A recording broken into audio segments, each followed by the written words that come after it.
Natapos na ang taong panuruan pero ang istorya tungkol sa aming field trip andito pa. Kaya naman tara at ikukwento ko sa inyo.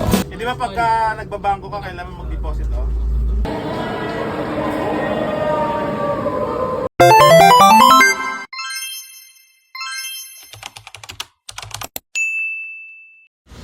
Hindi lang ito simpleng lakwatsa, kundi isang paglalakbay sa kasaysayan, agham at kultura ng Pilipinas. At syempre, hindi mawawala ang kwento at istorya ng ating mga bayani. So tara, samahan nyo ako. Kaya naman mabuhay, ako po ito si Eds at welcome sa panibagong Istorya.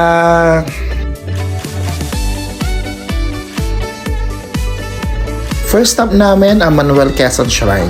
Dito matatagpuan ang labi ni Manuel L. Quezon, ang ikalawang Pangulo ng Pilipinas. Habang iniikot namin ang lugar, makikita ang kanyang mga personal na gamit at mga historical artifacts.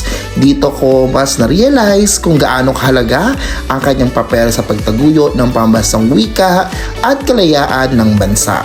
Parang buhay na buhay ang istorya, hindi lang siya ang pangalan sa libro, kundi isang tunay na leader na may ambag sa ating pagkakakilanlan. Next stop ay ang Presidential Car Museum.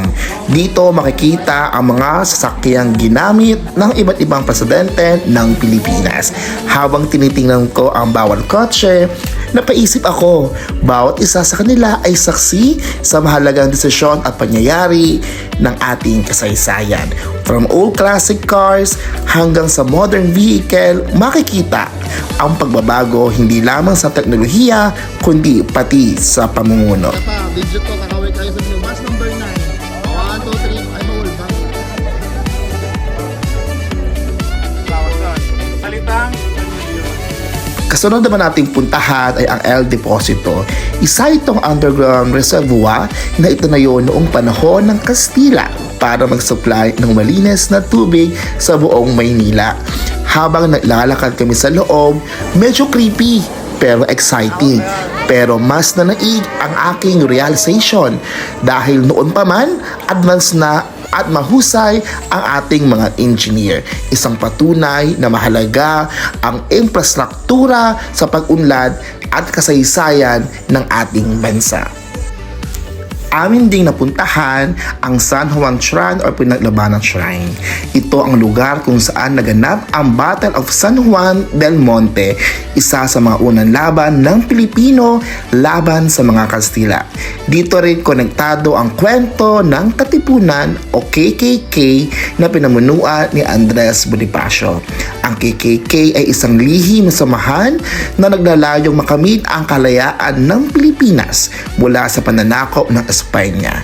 Isa sa pinakamahalagang kaganapan nito ay ang Cry of Puget Lawin kung saan pinunit ang mga sedula ng mga Katipunero bilang simbolo ng paghimagsik. Si Andres Bonifacio na tinaguri ang ama ng himagsikan ay nag-organisa ng revolusyon at nagbigay inspirasyon sa mga Pilipino na lumaban para sa kalayaan. Habang nandun ako, para ko naramdaman at nakita ang tapang at sakripisyo ng mga Pilipino. Hindi biro ang kanilang pinagdaanan para makamit ang kalayaan merong tayo ngayon.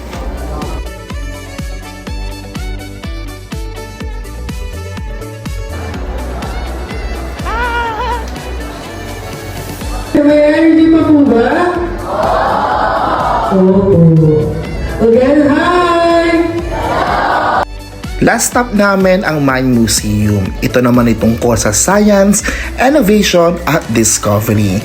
Ang daming interactive exhibit from outer space hanggang human body. Hindi ka lang basta tumitingin kundi na-experience ang tunay na galing at hiwaga na nakatago sa siyensya. Super fun kasi parang nag-aaral ka pero hindi mo naramdaman na nag-aaral ka. Sa field trip na ito, na-realize ko na ang kasaysayan at kaalaman ay hindi lang dapat binabasa. Dapat ito ay iyo ding nararanasan.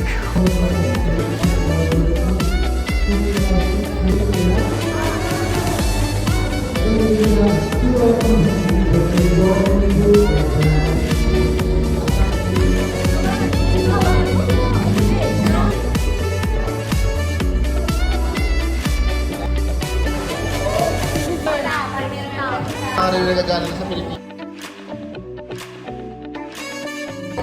Butterfly.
Pagkatapos mo we're inside na. We're inside na. Mama ka na sa Andito kami ngayon sa katawan ng Majin Buu. Parang dilim ba siya? Interesting to. Ako talaga? Ang baho! At ito ang pagkatapos ng aming makulay at makabuluhang field trip. Sa bawat lugar na aming pinuntahan, hindi lang kami nag-enjoy, mas lalo naming naunawaan ang kasaysayan, agham at kalagahan ng ating kultura. Hindi lang ito simpleng lakbay-aral, kundi isang karanasang punong-puno ng saya, kaalaman at pagkakaibigan.